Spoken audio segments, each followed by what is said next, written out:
Pemirsa, Direktorat Reserse Cyber Polda Jawa Tengah bersama Federal Bureau of Investigation atau FBI berhasil membongkar jaringan penipuan kripto lintas negara bermodus peak butchering yang beroperasi di wilayah Solo Raya. Dalam pengungkapan ini, polisi mengamankan 39 tersangka dan mengungkap kerugian korban mencapai lebih dari 41 miliar rupiah dengan mayoritas korban merupakan warga negara Amerika Serikat.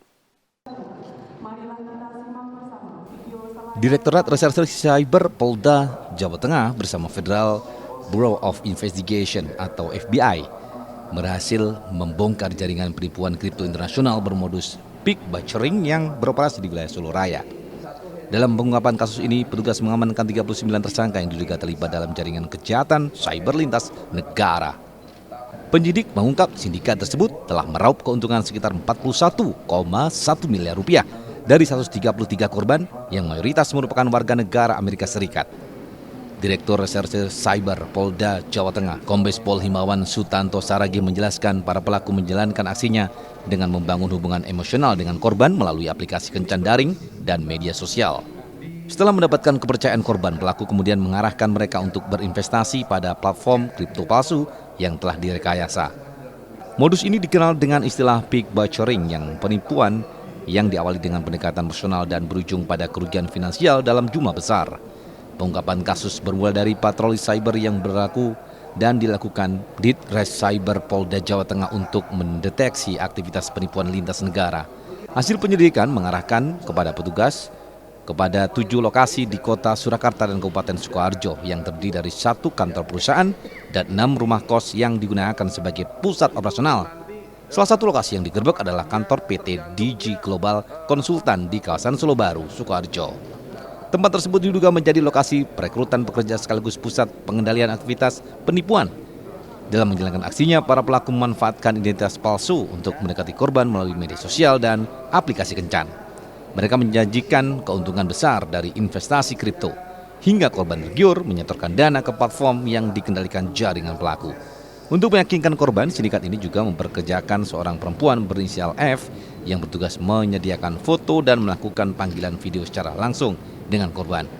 Penyidik menemukan jaringan ini memiliki struktur organisasi yang tersusun rapi, dengan pembagian tugas mulai dari leader, model, marketing, hingga asisten marketing. Dari total 39 tersangka, sebanyak 33 orang berperan sebagai marketing yang bertugas menjaring dan membangun komunikasi dengan korban. Berdasarkan hasil penyidikan, jaringan ini telah beroperasi sejak Juli 2025 hingga Mei 2026 dan beberapa kali berpindah lokasi untuk menghindari deteksi aparat. Dari pengungkapan tersebut, petugas menyita ratusan barang bukti, diantaranya 140 unit telepon seluler, 123 unit komputer dan laptop, 78 monitor, 54 keyboard, serta sejumlah peralatan elektronik lainnya. Dari hasil patroli cyber kami temukan ada indikasi kegiatan penipuan online yang dilakukan di wilayah Solo. Ya, itu terungkap dari hasil patroli cyber. Kemudian kita lakukan pendalaman termasuk aktivitas yang dilakukan oleh mereka. Tentunya dari hasil penyidikan awal, ya kan, kita temukan bahwa pelaku itu adalah warga Indonesia dan warga negara asing, di mana korbannya adalah warga Amerika. Tentunya kami bekerja sama dan berkolaborasi dengan FBI.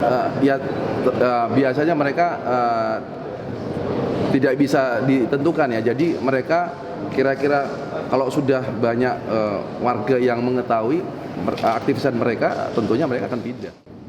Kepala Kantor Wilayah Direktorat Jenderal Imigrasi Jawa Tengah, Haryono Agustiawan, mengapresiasi keberhasilan pengungkapan kasus ini dan menegaskan kesiapan pihaknya untuk menindak tegas warga negara asing yang terbukti terlibat. Porsi untuk bisa membawa juga hal yang terkait dengan masalah warga negara asing yang tidak memberikan manfaat apapun ke dalam negara kesatuan Republik Indonesia. Terus yang kedua, Bapak Presiden ini juga memberikan contoh rekan-rekan media, ini merupakan salah satu contoh bahwa imigrasi juga sekarang punya satu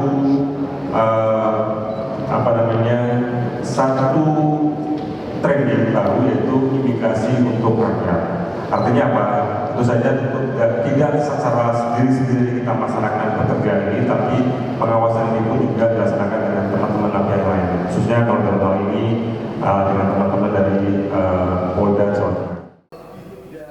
Atas perbuatannya, para tersangka dijerat dengan pasal berlapis dalam Undang-Undang Informasi dan Transaksi Elektronik serta Kitab Undang-Undang Hukum Pidana.